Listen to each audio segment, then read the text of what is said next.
বিকাশে কম খরচে ক্যাশ আউটের লিমিট বেড়ে 50,000। প্রিয় এজেন্টও 2টা।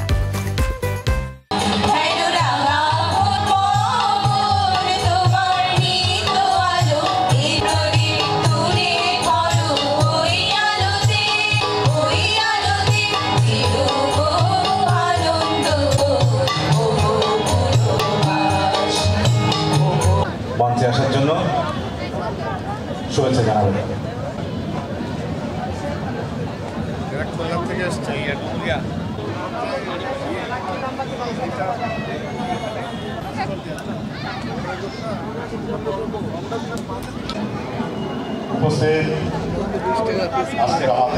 এবং আমি মনে করি যে সমৃদ্ধ সাংস্কৃতিক জোট এবং যশোর ইনস্টিটিউটের এই প্রাণের যে মুখ দিয়ে যে কথাগুলো বের হয়েছে সেগুলো যশোরবাসীর মনের কথা এবং এই যশোরবাসীর প্রাণের চাওয়া, সেই মনের কথা এবং প্রাণের চাওয়াকে আমরা এখানে এই মঞ্চে একত্রিত করে যশোর জেলা প্রশাসন সর্বতভাবে সহযোগিতার মাধ্যমে আমরা এই মাঠে 10 দিনব্যাপী যশোরের উৎসব হিসেবে একটি লোকজ সাংস্কৃতিক উৎসব পালন করতে যাচ্ছি এবং মেলা উদ্বোধন করতে যাচ্ছি।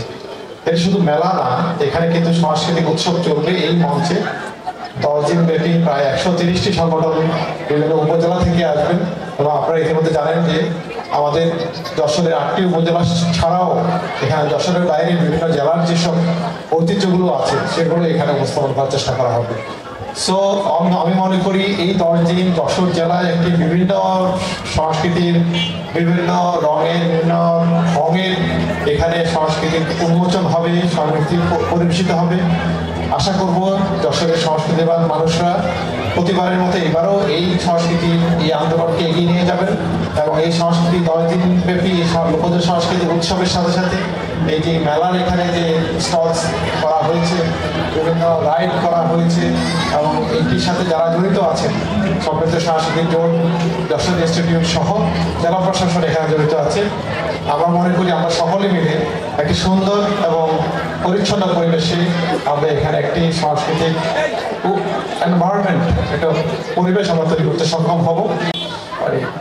একটু শৃঙ্খলিত অবস্থা থেকে বা ডিসিপ্লিনের মধ্যে থেকেই যদি আমরা অনুষ্ঠানটা করতে পারি সেটা সিম্পল এবং সেটা দেখতে সুন্দর এবং এটাই আমরা সবার কাছ থেকে আশা করবো যে আমরা যত অনুষ্ঠান করি যতগুলো প্রোগ্রাম করবো আমরা সবাইকে সংযত রেখে ডিসিপ্লিনের মাধ্যমে একটি সুন্দর অনুষ্ঠান আমরা যশোরবাসীকে উপহার দিতে সক্ষম হবো।